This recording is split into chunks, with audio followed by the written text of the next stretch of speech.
E aí, pessoal, hoje eu estou aqui com um grande amigo de mercado, uma pessoa que para mim é uma inspiração, Rodrigo Miranda. Eu lembro quando a gente conversou a primeira vez, né, cara, lá em 2017, num evento que a gente organizou lá no prédio do escritório do Zé, dos meninos da Alta Média. E foi quando eu tive o primeiro contato com os gestores da Zite, que até então era o aplicativo que eu pedia cerveja todo final de semana.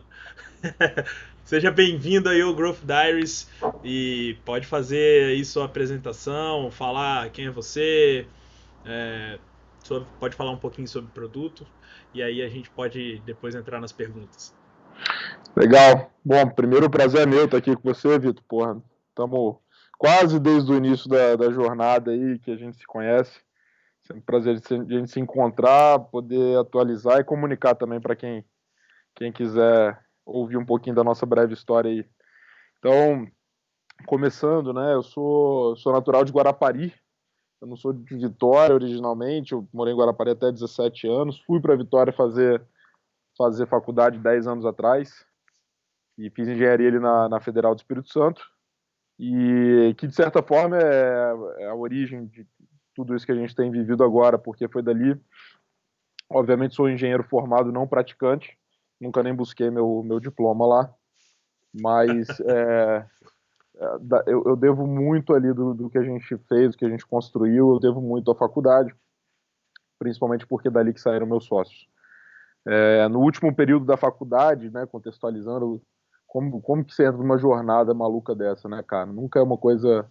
Acho que não nunca, mas na maioria das vezes não é uma coisa muito pensada, muito estruturada, e assim foi com a gente. No último período, eu e meus sócios fundadores, nós somos quatro, né? Eu, o Tomás, o Mário e o Renato. Nós decidimos que, apesar de estarmos formando em engenharia, num bom curso, numa boa faculdade, a gente queria fazer alguma coisa diferente. Eu, particularmente, estava buscando trabalhar em consultoria estratégica em São Paulo e algumas outras coisas pontuais, um banco de investimento, uma indústria ou outra. E aí, no último semestre, a gente se muito dedicado a isso, eu, porra, extremamente focado a isso, em passar nesses processos seletivos. E a, o infortúnio na época, mas eu acho que o grande presente que a gente recebeu hoje, olhando no retrovisor, acho que o grande presente é que nenhum de nós passou em nenhum processo seletivo, né? Então, eu acho que a primeira grande frustração começa daí. E porque, pô, formando bem, formando na faculdade boa, num curso bom, cara, como assim não tem emprego para mim, né? E o interessante é que esse tipo de coisa, né? Eu acho que duas coisas, um te faz abrir o olho para outras oportunidades, e o segundo ponto é que você começa a entender que depende de um espaço de tempo para você entender o que é fracasso e o que é sucesso. Naquela época ali, eu me lembro de ter ficado muito frustrado, nunca tinha, pô, fracassado em nenhum processo, em nenhum vestibular, em nenhuma prova, nunca tinha fracassado em nada desse tipo. E aí vem a resposta mais dura que a gente pode ter, que é a resposta do mercado, né? Falar, cara, você não está pronto porque você quer fazer. E eu acho que isso foi ótimo, que acendeu aquela luz do cara, de não parar de aprender nunca, não parar de estudar nunca. E dali a gente sai com uma ideia de, cara, vamos então começar nosso próprio negócio. Nossas famílias, coincidentemente ou não, cada um tem ali um pai ou uma mãe que tem uma empresa, que é empresário e tal. Então, de certa forma, tinha um impulso inicial favorável, né? E, e aí a gente teve essa grande ideia que a gente achou que ia revolucionar o mundo, que era fazer um aplicativo que entregasse bebida rápido e gelado na casa das pessoas, né? Então, essa foi a ideia original. E a gente lembra da empolgação no início e me lembro de que, cara, a gente efetivamente achou que a gente estava resolvendo um baita de um problema. Uhum. E assim a gente formou em dezembro de 2015. Em abril de 2016 a gente já estava operando. Então a gente alugou um lugar, não era marketplace, não sabia nem que era startup, nunca tinha ouvido falar nisso. A gente alugou um lugar, colocamos as bebidas lá dentro, etc. Um monte de freezer. Pegamos lá o carro, os nossos carros, botamos, não tinha funcionário, éramos só nós. Ficamos os quatro ali, recebendo pedido por telefone, pelo aplicativo, etc. Nós empacotávamos, botava no carro e levava na casa das pessoas. E assim a gente ficou durante quase um ano. Então, período, cara, de grande provação, porque nesse ponto não tem nenhum glamour, não tem, cara, ninguém jogando a favor, você não tá vendo a cor do dinheiro. Então, é um período realmente de muita provação que Eu acho que todo mundo que está nessa jornada pensa constantemente em desistir, em mudar de rota, mas naquele período foi especialmente difícil, eu acho, para todo mundo. Mas, de certa forma, Principalmente que você é sempre questionado, né? A família fala: você tem certeza que é isso que você quer? uhum, Pô, você tá trabalhando demais e você não vê a cor do dinheiro no final do mês. Vai fazer um concurso. exato, exatamente. Não era muito o caso da minha família em especial, Aham. mas sim rolava. E é engraçado, né? Porque você começa a empreender, começa a aparecer proposta de emprego. Pô, quando eu É queria, sempre ninguém assim. me queria. Ninguém me queria. Agora que eu tô abrindo uma empresa, agora começa a aparecer. Então você começa a ter essas tentações, né? Que são naturais. E a gente nunca sabe qual teria sido o outro caminho. Então não dá pra dizer que foi melhor ou pior. Só foi o caminho que a gente Sim. escolheu. Então foi um período de muita aprovação, mas que de certa forma a gente começou a entender cara, o que que é ter uma empresa, né? O que que é efetivamente a sociedade? O que que é o departamento financeiro? Pô, a gente era engenheiro mecânico, cara. Engenheiro mecânico no Espírito Santo, para quem não conhece, é pelota de minério de ferro, é siderurgia, não é engenharia tecnologia, né? É muito pelo Uhum. contrário. A gente começou a empreender, a aprender, né? E essa era a parte muito divertida. Então, o Tomás, meu sócio, começou a estudar marketing, o Mário pô, pegou finanças, o Renato já se envolvendo com a área de operação e compras, etc. Eu, pô, é, é, enfim, coordenando um pouco o rumo do negócio, sei lá, de que forma, né? E aqui não tem glamour também, é só uma divisão de papéis.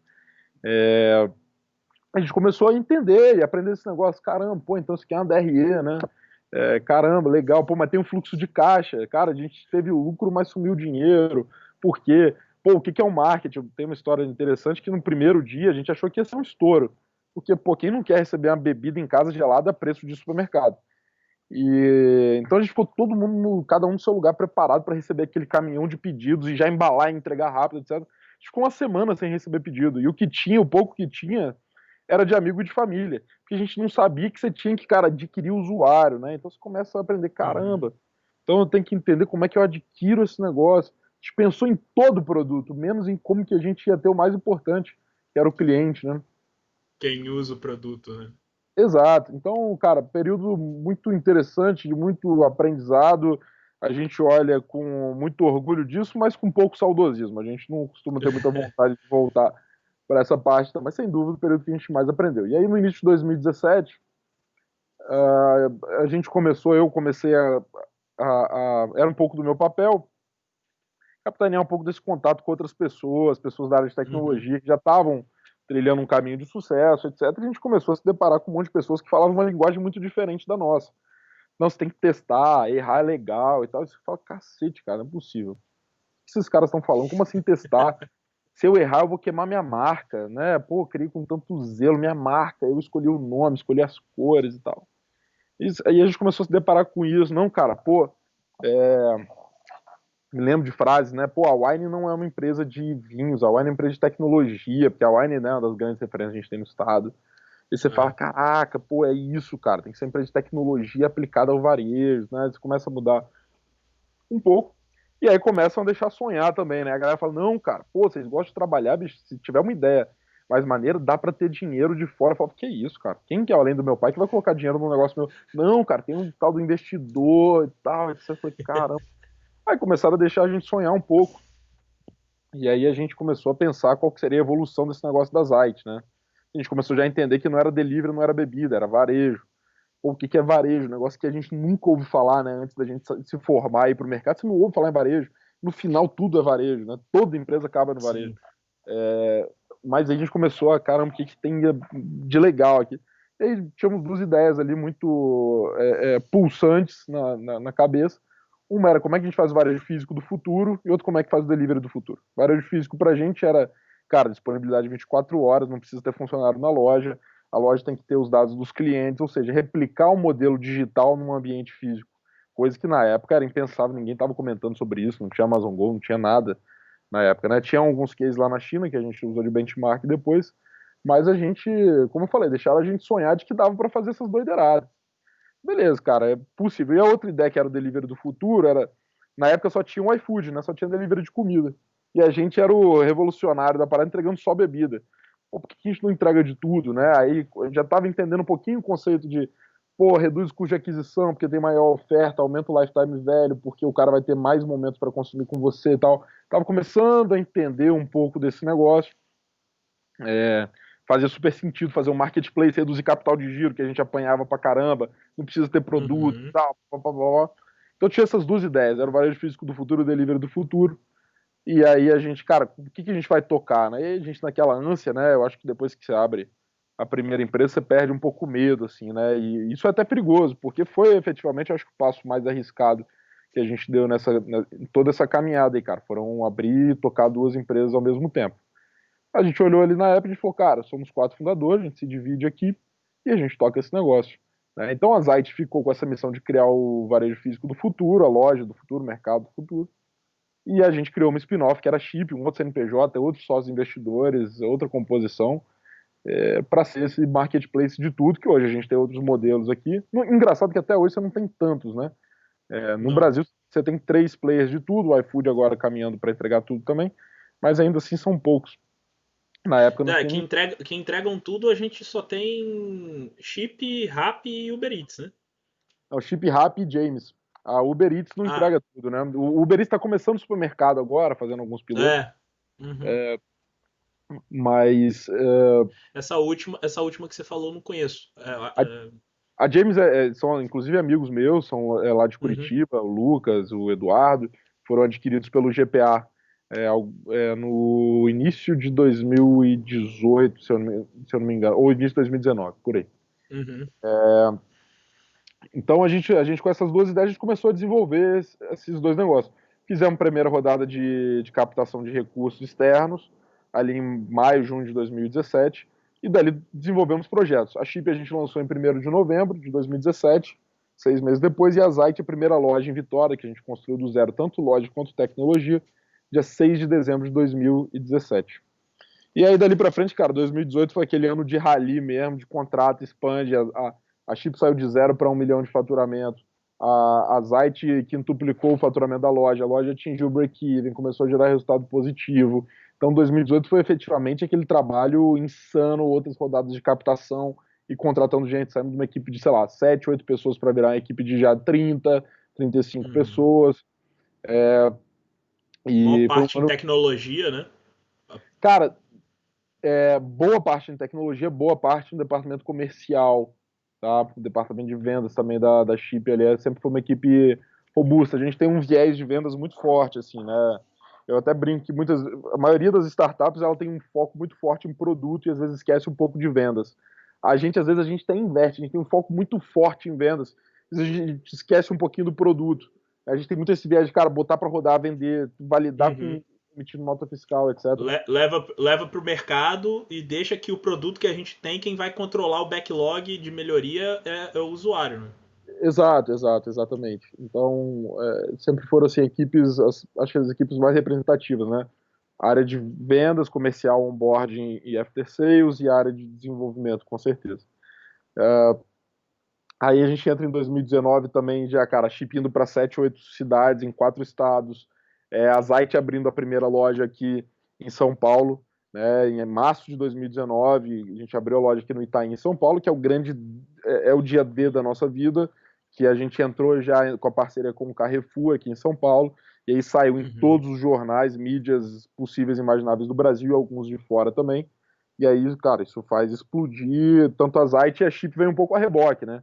Caramba, os caras estão aqui na vanguarda porque eles estão olhando para a loja autônoma, mas também estão olhando para o delivery, né? Ou seja, para o omnichannel na definição e operando esse negócio, né? Não era a gente tem muito esse viés, a gente não é uma empresa só tecnológica, né? A gente é muito operador dos business. Então, isso colocou a gente. Eu me lembro de ver alguns executivos de varejistas que iam lá na Zite, iam até meio disfarçado e tal, mas obviamente a gente sabia. Eu me lembro dos caras ficando assustados aqui, né? De caraca, os moleques construíram mesmo uma loja de quase 100 metros quadrados. Pô, meteram gôndola, produto, abastecimento, 1.000 SKUs, aquela coisa toda. Né? Então tem muito esse viés da operação, de cara, de botar mesmo para rodar e não criar uma solução tecnológica e esperar que alguém compre para desenvolver e tal. Então, Sim. esse Uhum. era muito, muito viés. E aí foi isso. Aí durante o ano passado a gente abriu mais loja das AIS também, algumas operações menores dentro de empresas, prédios, etc. Vocês E tiveram uma operação dentro do WeWork, não foi? a gente ainda tem aqui no WeWork, temos dentro do Cubo aqui do Itaú também, Uhum. e testando algumas coisas, cara, aprendendo, né?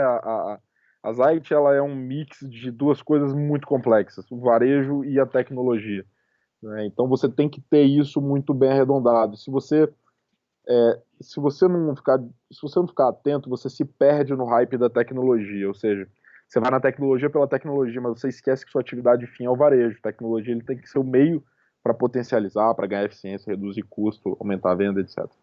Então, isso é uma coisa que a gente vem sempre aprendendo muito isso, até hoje aprendendo. Uhum. E sempre vai ser assim, claro. E, enfim, só para a gente, entre aspas, né, fechar um primeiro ciclo, durante o ano passado a gente teve interesse de uma série de players, de, cara, fundos de investimento, players estratégicos de fazerem aquisições majoritárias, etc. E aí a gente ficou durante quase 9 meses aí com a Sapori, que é o maior grupo de alimentação corporativa do Brasil e da América Latina, fatura 2 bi por ano. Ficamos 9 meses negociando com eles. Em dezembro a gente fechou esse contrato, eles adquiriram uma participação majoritária em ambas as empresas, ou seja, foram as duas empresas de uma vez só, né, e Uhum. todos os sócios investidores foram recomprados por eles.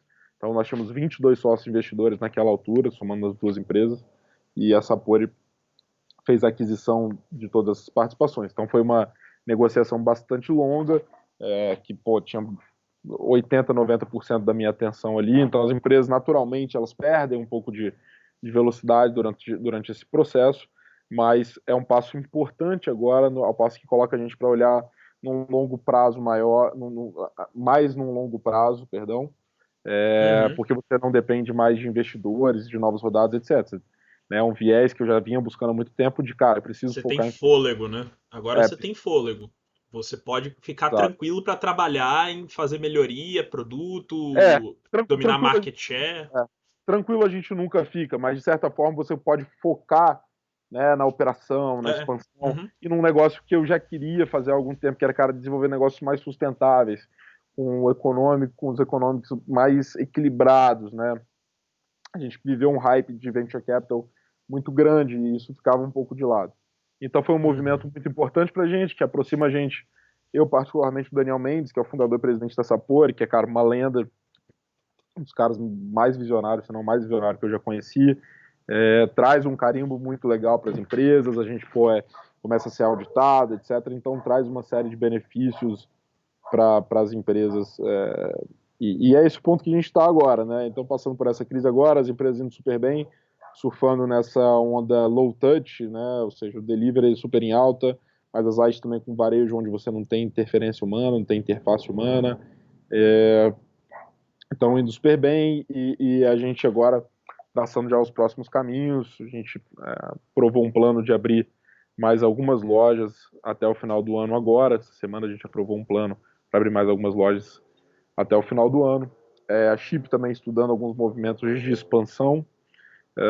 E é isso, cara. E agora estamos pensar como que a gente aproveita essa oportunidade sem ser oportunista, né? Um momento muito Sim. difícil, mas que a Uhum. gente tem uma oportunidade de mostrar o nosso serviço a mais clientes, né? Assim, de forma bem pragmática, mostrar que isso são serviços que vieram para ficar, né? E que a gente tem que trabalhar muito forte para fidelizar e não ser só um paliativo, não ser só um remédio temporário. Fantástico, fantástico. Uma das coisas que eu lembro bem foi logo em 2017, ali era mais ou menos agosto, foi naquele evento que você avisou que vocês iam fazer a loja autônoma, né? E vocês rodaram um piloto dentro da Casa Cor aqui no Espírito Santo. Verdade. Quão importante foi esse piloto assim para eu entendi aquilo como uma pesquisa de mercado, né? Vocês estavam ali testando a tecnologia, obviamente, fazendo teste de estresse, mas ao mesmo tempo vendo qual seria a aderência do público, né? Ali foi mais um teste de produto mesmo, ver o que estava funcionando, o Uhum. que não estava. Pô, e pra gente aquela tour era fantástico, né, cara? Pô, ler o QR Code, destravar a porta. Hoje em dia os meninos fazem isso aqui com o pé nas costas. Mas naquela época foi a materialização do que a gente vinha desenvolvendo. E ali foi em outubro, né? Então botou a É. prova, ver o que estava funcionando, o que não estava, etc. Então foi mais, cara, para assim, uma validação do produto, do funcionamento. Né? E, Uhum. obviamente, a gente usou isso, uma maneira estratégica de PR para também atrair alguns investidores, porque a gente precisava, né? Sempre são empresas de capital muito intensivo. Então a gente usou isso também para trazer alguma relevância no cenário local ali e atrair investimento externo também. Fantástico. O engraçado é que você falou aí de PR e na empresa que eu tô agora, na Startup, né? A gente tô lá como CMO e a gente está trazendo um produto que a gente tem já com 2 clientes em Portugal, né? Produto B2B, e aí a gente está trazendo para o Brasil. Aí eu entrei em contato com o mesmo cara que é o PR de vocês, o Lucas. E teve uma coisa que ele me falou que foi muito engraçada, a gente batendo um papo.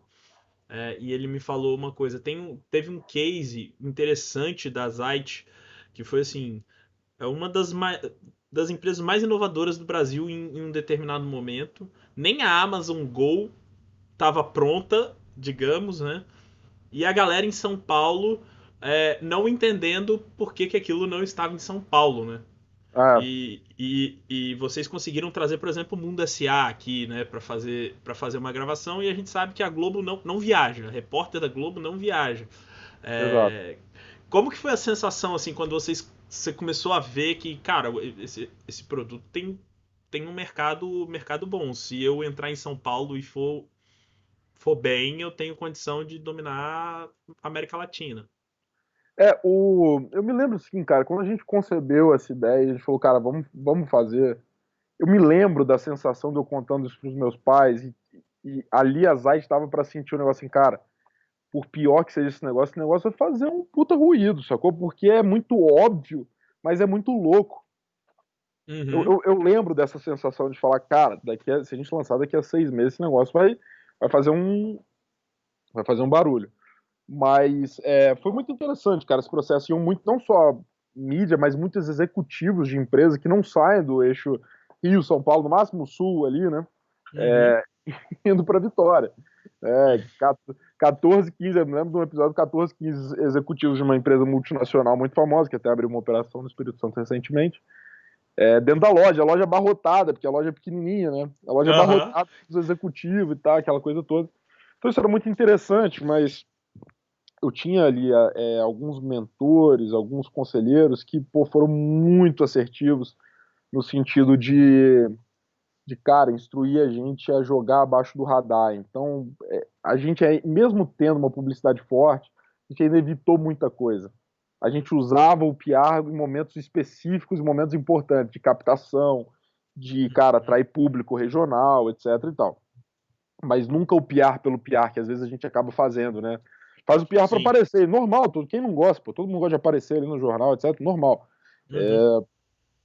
Mas eu tive essa sorte assim de ter gente experiente do lado e falar, cara, joga debaixo do radar, fica um ano aqui em Vitória, velho, estressando, aprendendo esse modelo, vendo se traciona mesmo e tal. Porque senão você estoura essa porra antes de estar pronto, e o cara que tem muito mais grana que você, ele consegue acelerar e tudo mais. Então, acho que esse foi um passo muito acertado. A gente usou o PR de uma maneira muito estratégica, em momentos muito importantes, né, até a gente ter condição efetivamente de se posicionar, entender que tem algumas coisas internas que a gente não abre até hoje, que nos posicionam com algumas barreiras, por mais que as Sim. pessoas não enxerguem, né? As barreiras do modelo autônomo, elas não são visíveis, elas estão por trás, né? Elas estão bem por trás, assim, são algumas coisas bem invisíveis. Então, até o momento a gente começou a utilizar isso, mas sempre buscando um PR de maneira estratégica, né? De uma maneira que Sim. conciliasse com os movimentos e os objetivos do momento da empresa. Você considera que os investidores que vocês conseguiram ter relação, que levantaram capital, né? é, foram um smart money, que eles entregaram muito mais inteligência do que capital financeiro? Uma minoria, uma parte sim. Depende do que você quer Aham. depende do que você quer do seu investidor. Eu tive uma série de investidores que eram financeiros e que eu efetivamente nem os conhecia direito. No dia de apesar da gente fazer os reportes, etc., mas tinham investidores muito Uhum. financeiros. No início a gente teve Uhum. a sorte de ter caras muito estratégicos que sentavam com a gente e tudo mais. Mas, cara, assim, você ter pessoas do seu lado, se são investidores ou não, é outra história. Você ter pessoas do seu lado que têm experiência, cara, que já trilharam o caminho que você está começando a trilhar, Isso, isso te dá um atalho que não é que é mais fácil, mas que você vai conseguir atingir alguns resultados importantes de maneira mais rápida, não mais fácil. Às vezes vai ser até Sim. mais árduo. Uhum. Esse cara vai te forçar, meu irmão, até você não aguentar mais, porque ele sabe que você aguenta, né? Mas você vai conseguir pegar alguns atalhos que te dão uma velocidade no caminho, assim. E a gente, pô, esse é um dos grandes méritos ali das nossas empresas, meus sócios, etc., é conseguir atrair esse tipo de gente que via valor em estar com a gente, em, cara, depositar as fichas, seja ela de dinheiro ou de tempo. E assim, pela relação que eu tenho com todos eles até hoje, eu entendo que a gente conseguiu entregar um bom trabalho e dar, de certa forma, algum orgulho aí ao tempo investido por eles. Não, mas com certeza, isso é perceptível. Eu vejo até pela relação de amizade que você construiu, por exemplo, com o Diogo Roberti, com o Marcos Boaz, né? Não sei se eles participaram como investidores, mas eu vejo que a relação é uma relação de amizade barra mentoria, assim, né? Não necessariamente com você, mas entre vocês. É. É, e, e, e aí, nesse contexto, eu queria fazer duas perguntas já de uma vez. Quais foram os principais momentos que você parou, olhou e falou assim, cara, eu tenho bons mentores para me ajudar nisso? E quais foram, assim, além desses dois que eu já comentei aqui, se você quiser também, os nomes de mentores que você fala assim, cara, teve um momento que esse cara foi crucial e que se não fosse uma pitada de dica ali, talvez eu tivesse agarrado e o caminho tivesse sido diferente. Cara, tem uma série de pessoas, como você bem citou, o Diogo, o Marcos. Quando você tem pessoas assim, elas sendo acionistas ou não da sua empresa, elas participam porque são pessoas que têm experiência, que têm tem muita proximidade, muito respeito. Então, elas acabam contribuindo no dia a dia. Mas, além deles, cara, que foram meus sócios investidores, Valdir Dalorto, a Simone Kepp, pô, os dois têm puta experiência. Nossa, ajudaram demais, demais, tanto financeiramente, óbvio, né, que é o papel mais claro, mas no dia a dia, na gestão, cara, ensinamentos de vida, etc. Aí pega um cara que eu costumo falar que é a melhor negociação que deu errado, foi com o Wilson Calmon, que é da Nasca, CBL, dentre trocentos mil Uhum, negócios. Eu chamo ele até de professor, né? Para mim ele é o professor, assim, porque ele é um cara dos bastidores, ele não é um cara que aparece tanto, mas um professor, o que aquele cara tem de conhecimento é um negócio surreal. Deu errado a negociação, hoje a gente é extremamente amigo, sabe? Extremamente amigo, pô. sim. Final de semana passado passamos junto lá e assim, para mim é um presente estar com esses caras, assim, nesses momentos, por mais que você esteja lá tomando uma cerveja, um vinho, etc., você tá aprendendo a todo momento. Cara, tiveram diversos momentos em que esses caras, não vou nomear cada um deles, eu posso até estar sendo injusto aqui, estou pensando se estou esquecendo. Ah, Rodrigo Abreu, presidente da Alpha Graphics. Porra, bicho, eu vou esquecer alguém, vou ser injusto. Mas diversos momentos. Pegar o Rodrigão, que o Rodrigo aqui de São Paulo, ele é. Rodrigo Abreu, cara, que é, pô, um dos maiores executivos, um dos top 20 caras do franchising do Brasil, um monstro. E é um cara que tem uma relação quase que familiar comigo. Então, é aquele cara que, bicho, liga e, cara, como é que você tá? Sua família tá bem? Pô, não tá, bicho? Vem aqui pra casa, vamos fazer um churrasco e tal. Durante a negociação com meus atuais acionistas, uma série de investidores, etc., foi muito importante. Né? Pessoas que passaram por isso falaram, Rodrigo, calma, cara, calma, pô, bota a bola no chão, né? Não faz nada enquanto você estiver, pô, ansioso, com raiva, etc. e tal. Bicho, tô passando aí, vamos tomar uma cerveja, esquecer isso. Então, assim, comparação que eu faço o mentor, ele é quase um pai. E o pai, imagina ali pro filho, né?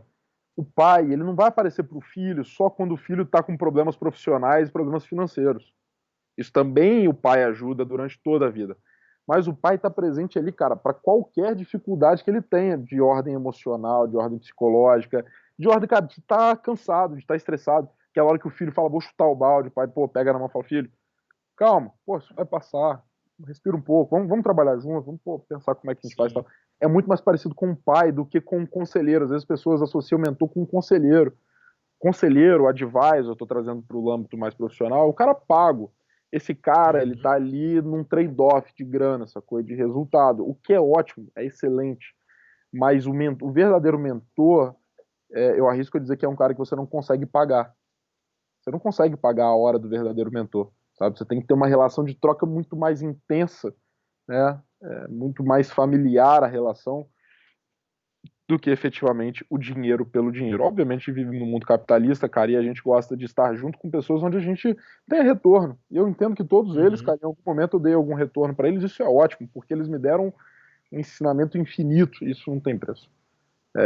Mas tiveram diversos momentos, e até hoje, cara, pô, na hora que eu não sei o que fazer, rapidinho aqui, cara, manda pra. Telefone, né? Lógico, pô, tem um outro cara aqui, cara, Rodrigo Quinari, que é um dos maiores investidores anjos do Brasil, ele tem a Kick Ventures. Sim. Pô, o Rodrigão deve ter. Cara, o Rodrigão deve ter 36, 37 anos. Cara, puta de um empreendedor, muito conhecimento. Recentemente liguei pra ele, ele falou: Rodrigão, velho. Ele é Rodrigo também, eu me chamo de Rodrigo. Aham. Meu irmão, cara, você precisa de ajuda pra resolver isso aí? Cara, tamo junto, bicho, esquece dinheiro. Tô com você porque eu não sou mercenário. Só pelo dinheiro é mercenário. Tô aqui pra te resolver esse negócio, conta comigo e tal. Então você tem que ter essa relação, né, cara? Assim, é a forma como eu vejo, obviamente, não tem nada escrito em pedra.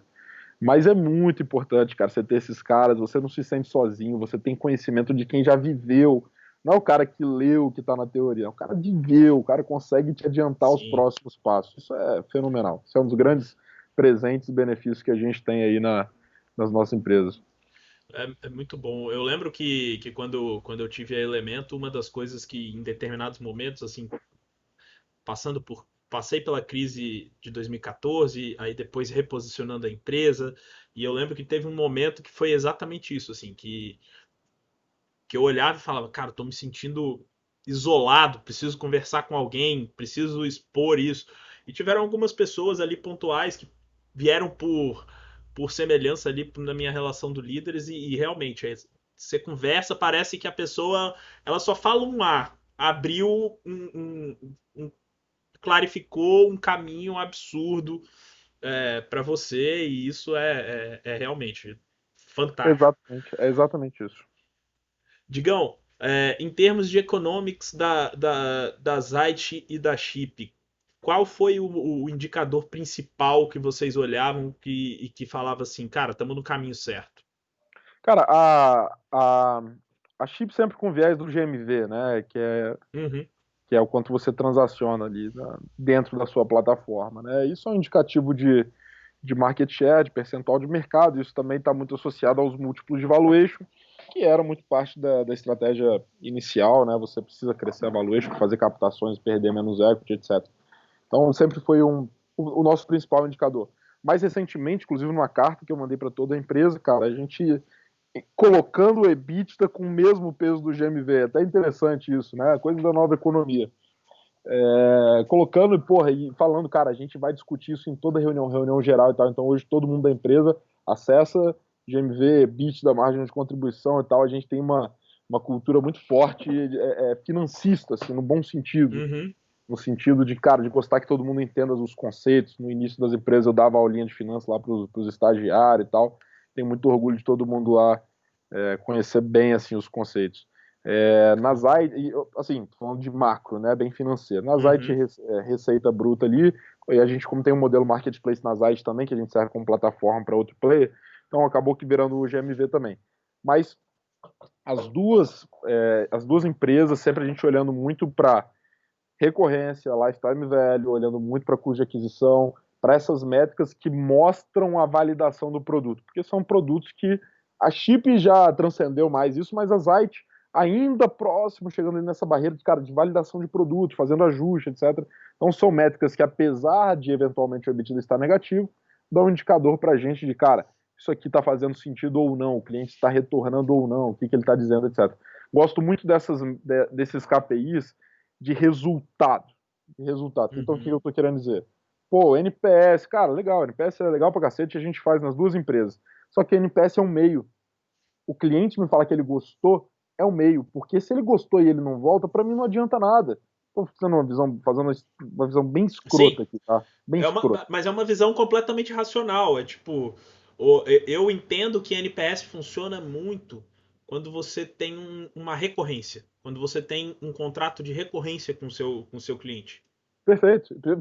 Exato. Agora, o que adianta? O cara foi lá, ele meteu 10 no NPS, porque ele viu a tecnologia, só que, cara, no outro dia ele tá indo fazer compra no Carrefour, no GPA, etc. Então, assim, eu gosto muito, cara, de ser muito pragmático com as métricas, de preferência métricas associadas ao que paga a conta. Sim. Tá? E não é só por uma questão capitalista, financista, não é só por isso. Porque isso mostra a real disposição de quem importa, que é o cliente. Quanto esse cara está disposto a gastar aquele pedaço da grana dele, do orçamento dele, com você, enquanto ele poderia estar Uhum. gastando com trocentos mil players no mercado. Então, a gente gosta muito dessas métricas bastante ligadas ao financeiro, não só pelo capital, mas também por, na minha visão, comprovar a validação, né, do que o cliente está fazendo. Está associado ali à emissão de nota fiscal, em termos mais práticos. Legal. Eu acho interessante você ter falado isso, que ensinava finanças ali para os estagiários. Eu, por exemplo, fui uma pessoa que só fui conviver com finanças muito depois, assim, já empreendendo, que eu fui aprender. E uma das coisas que eu vejo muito é que às vezes o dashboard, por exemplo, com esses dados, fica sempre fechado para.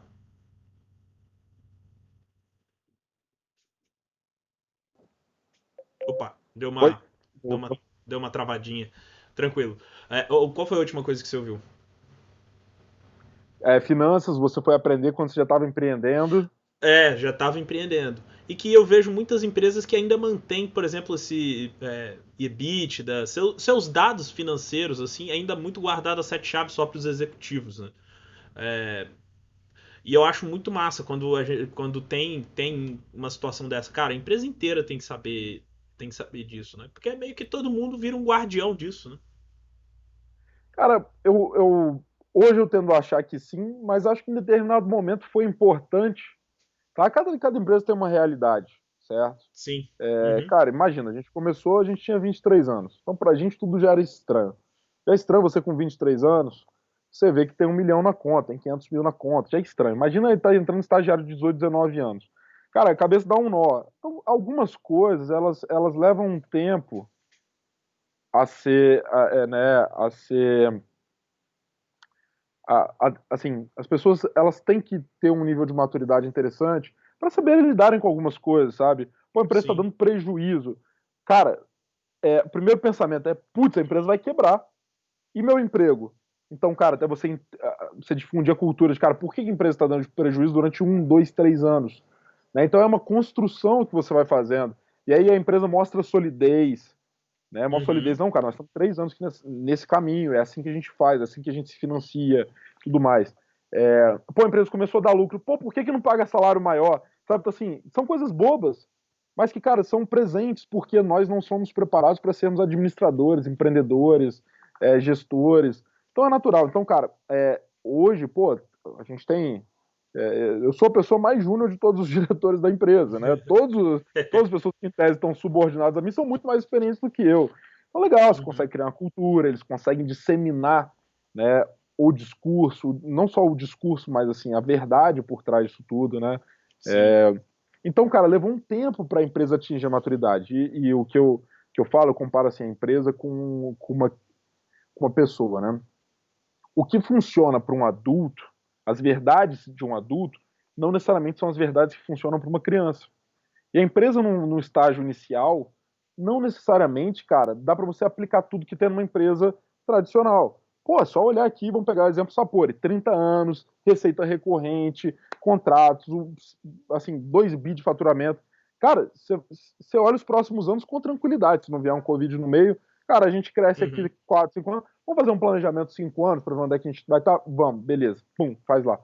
Cara, como que você vai aplicar isso numa empresa que tem 1 mês? Ah, não, pô, aí essa porra tem condição de pegar, trazer uma baita consultoria para dentro, fazer um planejamento estratégico de 10 anos e tem condição de ir atingindo. Como que você vai fazer isso, cara?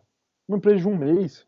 Você vai falar pro cara que Uhum. antes dele começar ele tem que ter um plano de marketing, ele tem que ter a persona exata, ele tem que ter o planejamento estratégico, missão, visão, valor. O cara nem começou.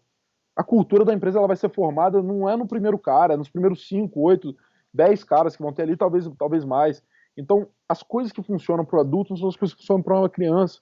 E assim é para uma empresa também. Então, acho que as verdades elas vão mudando, entende, ao longo Mudando. do. Uhum. E eu acho Uhum. que às vezes a gente peca nisso. Ah, não, pô, vou olhar lá como que é a Ambev faz o desdobramento de meta, meu amigo, a Ambev tá num patamar tão longe. Eu vi um cara falando esses dias sobre o OKR, que a gente usa a propósito nas empresas. Aham. O cara falando, cara, o Google pode usar qualquer método de gestão que ele quiser, qualquer método de gestão, inclusive nenhum, que é tanta receita entrando, que se você não tiver gente fazendo pilantragem lá dentro, esse negócio vai deixar dinheiro na mesa. Esse negócio vai deixar dinheiro na mesa. Obviamente que é uma provocação que o cara tá fazendo, mas depois ele trouxe um embasamento, que ele entrevistou não sei quantas pessoas do Google aqui no Brasil, e 80% delas não sabiam o que era OKR. Entende? Então, olha como é que a gente fantasia as coisas também, né? Sim. Ah, não, Uhum. o Google, cara, do CEO ao estagiário tem OKR. Pô, bicho, não é verdade. Né? Pelo menos segundo esse texto. Então, a gente tem que tomar cuidado, pô.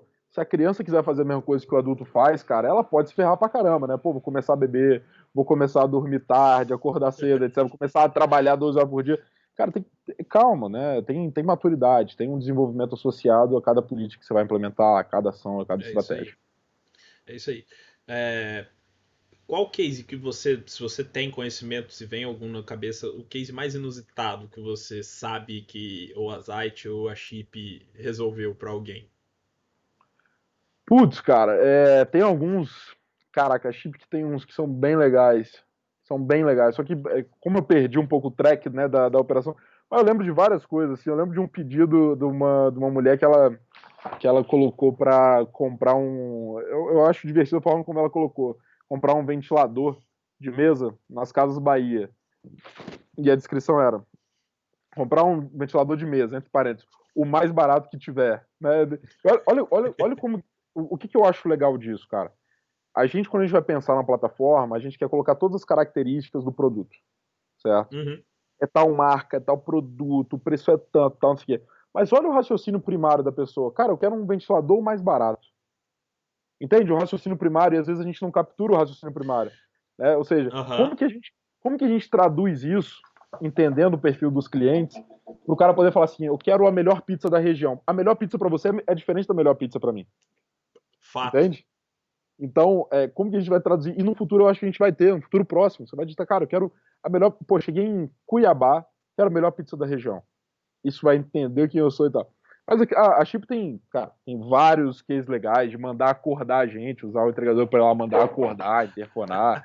É, a Zite tem vários muito legais. Teve um cara que entrou na Zite para carregar o celular dele, umas 3 horas da manhã, colocou para carregar e sentou do lado. Só que esse cara dormiu, acordou 8 horas da manhã. Era um moleque saindo numa festa, entrou para carregar, sentou ali, bicho, apagou, ficou dormindo até de Cara. manhã. Na hora que chegou um dos funcionários lá.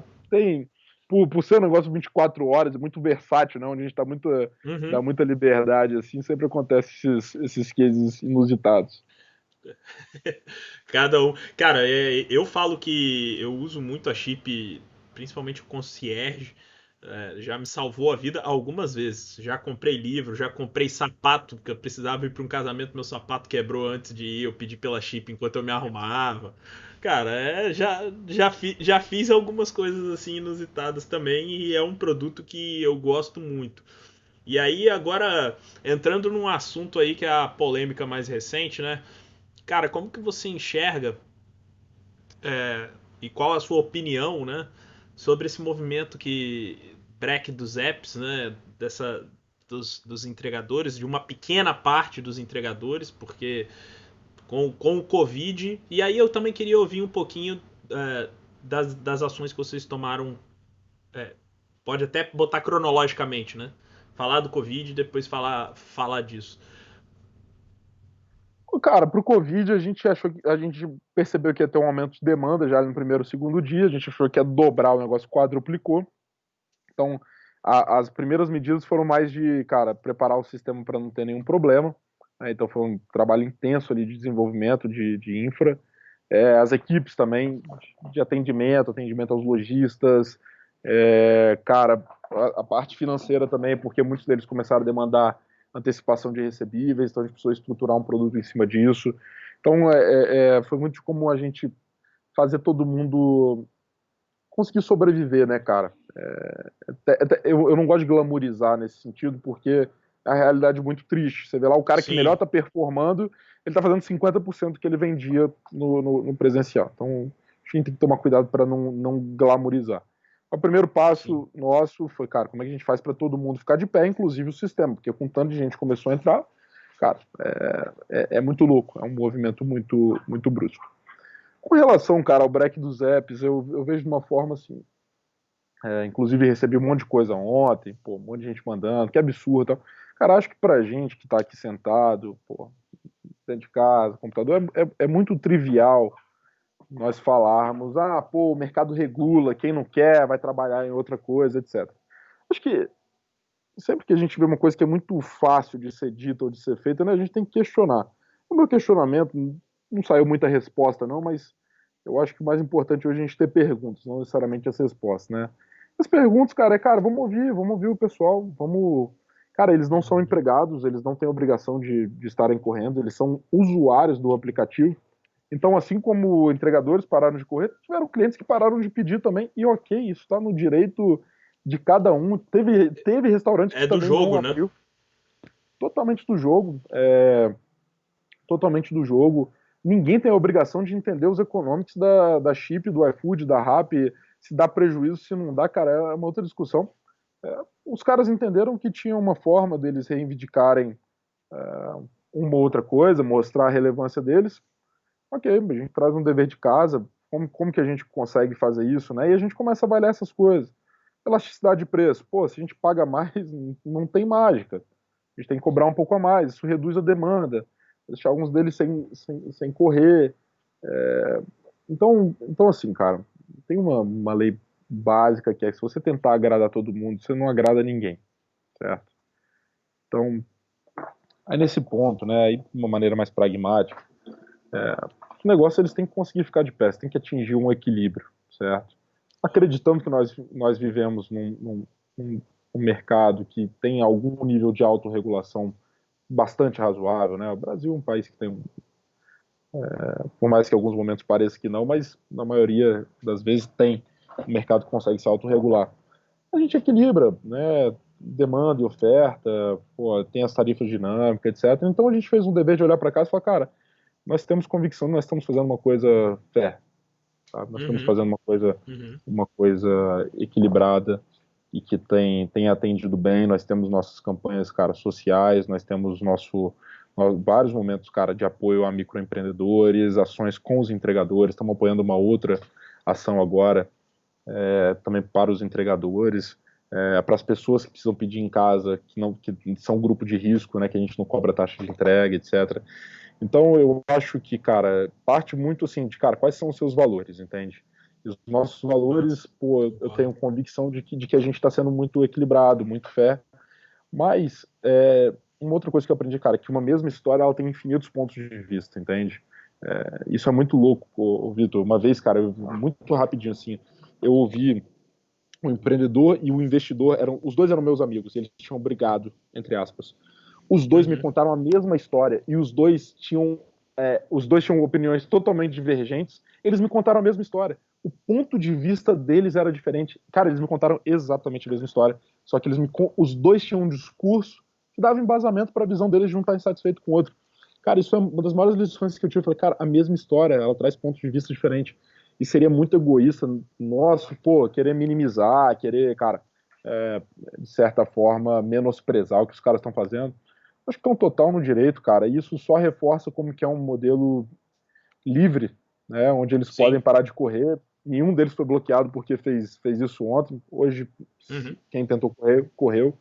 Então, cara, dentro das nossas convicções, nossos valores, pô, a Chip, eu tenho convicção de que também é uma das empresas que mais preza por eles, pelos parceiros. A gente tem muito essa pegada. Não digo nem só por mim, cara. A galera da operação tem um amor enorme, assim, que todo mundo que é envolvido, né, em todas essas pontas. Então a gente procura fazer uma reflexão, aprender, fazer um exercício, o que dá para a gente fazer, etc. Mas sempre pautados nos nossos valores, nossas convicções. E a gente fica bem tranquilo com relação a essa parte. Mas vamos sempre buscar fazer com que todo mundo saia mais satisfeito nessa história, né, cara? Fantástico, Digão, fantástico. Eu concordo bastante com você e sobre essa história que você falou de cada história ter infinitos pontos de vista. Eu lembro que eu era muito novo e eu fui. Alguém, não lembro nem quem, me falou que assim, toda relação entre duas pessoas tem três verdades. Tem a minha verdade, a sua verdade e a verdade. Que é uma visão equilibrada dos fatos e dos entendimentos de cada um. E isso foi, cara, eu lembro que isso marcou demais, assim, o aprendizado disso, e é verdade, porque esse exemplo que você deu é a prova disso. E sobre essa situação do Covid, eu lembro que tem algumas coisas que vocês fazem que eu acho muito foda. Que não vejo isso em nenhum outro app. Eu não sou usuário da Rappi, nunca pedi nada na Rappi. Eu só tenho instalado o Uber Eats, a Chip e o iFood no meu telefone. E o Uber Eats, mesmo assim, foi porque eu precisei uma vez. Mas eu uso muito a Chip e o iFood. E na Chip eu gosto porque vocês colocam lá alta demanda na Chip. Isso é uma coisa que quando o cara. Você já tá preparando a expectativa do usuário, porque você tá falando assim, cara, ó, a gente tem uma quantidade de entregadores disponível nesse momento. O pedido vai demorar, sacou? Exato. E, Isso, e e- essa é a parte bonita, né? Só fazer uma adendo. Tem uma parte que a Uhum. gente perde muita conversão de vendas por causa disso. Só que a gente prefere ter essa transparência e não frustrar a experiência do que, cara, atende todo mundo, vai chegar uma merda pra todo mundo, sabe? Sim, sim, sim. E eu acho que é isso. Você tem que saber o trade-off que você está fazendo quando você tá ligado a isso. Eu, por exemplo, nunca tive nenhuma experiência ruim com a Chip. Já tive com o iFood, de tipo pedir alguma coisa que nunca chegou. Ser cobrado duas vezes, enfim, pedido ser cancelado e depois É, chegar e o restaurante me ligar.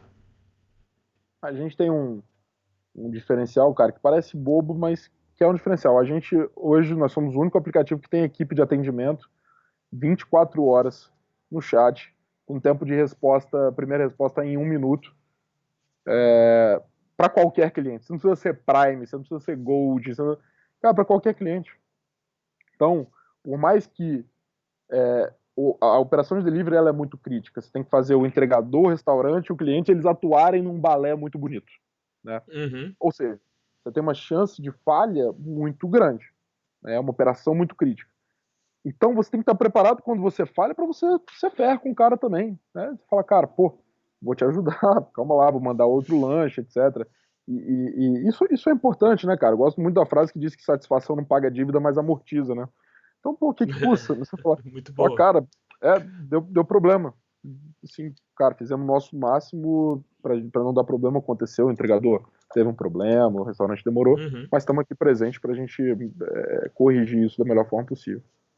É isso aí. E teve uma outra coisa que me chamou muita atenção, que foi logo quando o Covid aconteceu, acho que foi mais ou menos nesse timing que você disse no segundo, terceiro dia, eu acho, de isolamento, é, que vocês mandaram um e-mail para, eu acho que acredito que para a base inteira dos clientes, pelo menos aqui do Espírito Santo, e acredito que vocês devem ter feito isso em cada praça, né? Em que vocês falaram assim, ó, estamos priorizando os negócios locais, grandes franquias, parará, parará, parará, a gente está congelando a, digamos assim, o posicionamento no topo deles, né? A gente tem a gente tem muito está muito ligado ao que a gente enxerga como missão da Chip, assim, né, cara, de conectar essas experiências locais, etc. É óbvio que é meio controverso isso, porque quando, mesmo que seja uma grande franquia, tem gente da cidade trabalhando ali, né, Óbvio. É. então você tem que ter a gente tem que ter um pouco de cautela com esse hype, assim, né, cara? Eu sempre fico muito preocupado quando a gente faz uma coisa que estoura demais, você começa a ver os contrapontos. Caramba, eu não tinha Uhum. pensado naquilo outro. Mas sim, a gente tem uma ligação muito forte com os players, com os parceiros locais, regionais ali do Espírito Santo, principalmente. Então a gente entendia que era um movimento importante para essa galera, né? O microempresário ele tem um tempo de caixa, né? Ele tem um time to crash aí de menos de 30 dias na média. Então Uhum. esses caras têm alguma importância, têm uma dificuldade maior de acesso a crédito, etc. Então tem um racional ali por trás da gente ter favorecido esses caras, principalmente toda essa galera que acreditou na gente desde o início ali, né? Tem uma questão de cumplicidade, né? De essa parceria que a gente Parceria. valoriza muito. Uhum. Muito forte. Exato. Digão, pra gente encerrar, cara, vou fazer umas perguntinhas aqui, ping-pong, coisa bem simples e sua resposta. Livro de gestão que a audiência deveria ler, que mudou sua vida. Cara, eu não sei se eu já te falei isso, mas eu não leio, né? Eu não tenho É costume de. verdade, Você lembra que eu te falei isso? Assim, eu tenho um verdade. livro que eu gosto, eu já li alguns poucos, tá? Uhum, Gostaria de ler mais, cara, um defeito muito grave, meu. Mas o Venda Previsível é um livro de gestão de vendas que eu adoro aquele livro. E ele fala muito sobre gestão no total, né? De controlar processo, ser uhum, previsível. uhum. É um livro que eu adoro e sempre recomendo. Bacana. Um filme, um documentário ou que você assistiu e que você falou assim, cara, isso tá me ensinando algumas lições. É o arremesso final do Bulls, né, cara? Do Michael Jordan. Extremamente recente, mas arrepiante, cara. Eu quase. Meu irmão, você quase chora vendo aquele cara falar o quanto ele é focado em vencer, e não necessariamente na estrutura, no como, etc. Cara, o cara é Uhum. focado, obcecado em vencer. Acho que aquilo ali é uma mensagem muito forte. E por incrível que pareça, é um dos meus favoritos também. É É fantástico. surreal. É surreal. É, diferença de São Paulo para Vitória. Cara, São Paulo são várias cidades, né? São várias vitórias aqui dentro, né? Cada bairro é uma vitória, uma Vila Velha aqui dentro. Não nasce mais gente inteligente aqui do que em Vitória. Acho que as oportunidades, sim, são diferentes. Acho importante ter algum pé aqui. Seria leviano dizer que não. Mas acho que com a digitalização, etc., a gente está. Vitória é uma cidade que está no páreo para ser uma das melhores cidades para se viver, para se empreender, para criar negócios nos próximos anos. Home office ou escritório? Híbrido, Híbrido. Boa, vai ser o modelo que vocês vão seguir? não tenha dúvida. Muito bom, muito bom. Digão, é isso, cara. Obrigado. 56 minutos de papo. É sempre. Porra, ouvir você falar, cara, é sempre. É igual você falou, é uma aula. Eu, como uma pessoa altamente curiosa, eu adoro conversar com os meus amigos CEOs, ou gestores, ou executivos, porque é, eu posso ouvir a mesma história 50 vezes. Sempre tem alguma coisa nova que eu tiro da história e falo assim: porra, foda. E Sem queria te dúvida. agradecer demais pelo seu tempo. Sei que é sempre um desafio conseguir espremer uma horinha aí na agenda, principalmente aí final de dia, quinta-feira. É, provavelmente ainda deve ter muita coisa chegando para você de demanda aí. Exato, daqui a pouco tem mais uma reunião. Pô, eu que agradeço, cara. Papo super, super prazeroso, conta sempre comigo, com meus sócios, com as empresas aí. Que a gente gosta de compartilhar um pouco também, a gente acaba sempre aprendendo muito mais. Você sabe disso, que nesse processo a gente sempre aprende mais. Então, obrigado pelo espaço aí, conta com a gente. Show de bola.